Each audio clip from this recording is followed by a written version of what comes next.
कर्मों का फल कैसे मिलता है। एक समय की बात है, एक प्रतापी राजा था। उसने अपने राजमहल में ब्राह्मणों के भोजन का आयोजन किया और यह आयोजन उसने अपने बाग बगीचे वाले स्थान पर रखा था। इसलिए रसोइया भी उसी स्थान पर जाकर भोजन पका रहा था। उसी समय आकाश से एक चील आया। उस चील ने अपने मुंह में एक सर्प को दबाया हुआ था और जब वो चील उस बगीचे के ऊपर से जा रहा था, उस समय उस सांप ने उस चील को डसने की कोशिश की, जिसके कारण जहर की कुछ बूंदें उस बर्तन में गिर गई जिसमें ब्राह्मणों के लिए भोजन पकाया जा रहा था। लेकिन वो उस रसोइया को इस बात का पता नहीं चला। उसे जरा भी आभास नहीं हुआ कि जहर की बूंदें इस बर्तन में गिर गई हैं। फलस्वरूप वो सारा भोजन जहरीला हो गया और यह भोजन ब्राह्मणों ने खा लिया। तो जहरीला भोजन करने के कारण सभी ब्राह्मणों की मृत्यु हो गई और एक स्थान इतने ब्राह्मणों की मृत्यु हो जाना कोई अच्छी बात नहीं थी और यह तो घोर पाप हुआ। अब भगवान के सामने यह प्रश्न उठा कि इस पाप की सजा किसको दी जाए।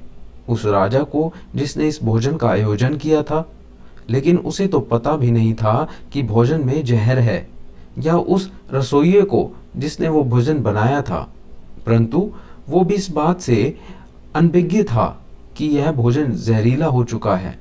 तो क्या सजा उस चील को दी जाए जो सर्प को लेकर वहां से निकली, और या फिर सजा उस सांप को दी जाए जिसने आत्मरक्षा के लिए उस जहर को उगला। तो यह बड़े असमंजस की स्थिति बन गई कि आखिर इतने बड़े घोर पाप की सजा किसको दी जाए। तो इस कर्म की सजा के लिए काफी दिन बीत गए। फिर एक दिन कुछ ब्राह्मण उस नगर में आए और उन्होंने एक महिला से राजमहल का पता पूछा। उस महिला ने राजमहल का पता बता दिया, लेकिन पता बताने के बाद उस महिला ने उन ब्राह्मणों से कहा कि आप जा तो रहे हैं राजमहल, लेकिन थोड़ा संभल के जाना, क्योंकि ये राजा है, ये ब्राह्मणों को भोजन में जहर मिला कर देता है। उस महिला के इतना कहते ही भगवान ने कहा कि इस कर्म के फल का अधिकारी मुझे मिल गया है। तो सभी ने भगवान से पूछा कि वो कौन है। तो भगवान ने कहा कि इस महिला को इस कर्म की सजा दे दी जाए। जब सभी आश्चर्यचकित हो गए और वो बोले कि वो महिला को उस समय वहां मौजूद भी नहीं थी, ना उसने जहर मिलाया, ना उसने भोजन पकाया और ना ही उसने उन ब्राह्मणों को भोजन कराया, फिर इस सजा उसको क्यों दे रहे हैं। तब भगवान ने कहा कि किसी भी कर्म का आनंद जो सबसे ज्यादा लेता है उसी को उसका फल भुगतना पड़ता है। इस पूरे कर्म में ना रसोइयों को आनंद की अनुभूति हुई, ना राजा को आनंद की अनुभूति हुई, ना सर्प को हुई और ना ही उस चील को हुई। लेकिन इस घटना से सबसे ज्यादा आनंद और सबसे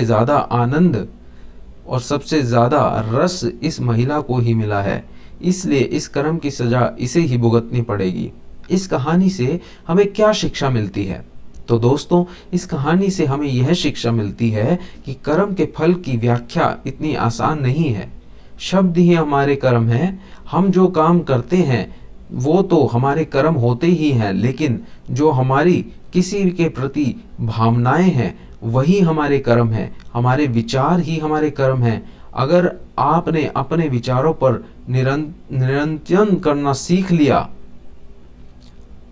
तब आप एक महान इंसान बन जाते हैं। जब आप अच्छा सोचते हैं तो आपके साथ अच्छा होता ही है और वो होता ही रहेगा। इसलिए दोस्तों, किसी के बुरे कर्म की आलोचना कभी नहीं करनी चाहिए। कृपया हमारे इस चैनल को सब्सक्राइब करें और नोटिफिकेशन को दबाएं। धन्यवाद।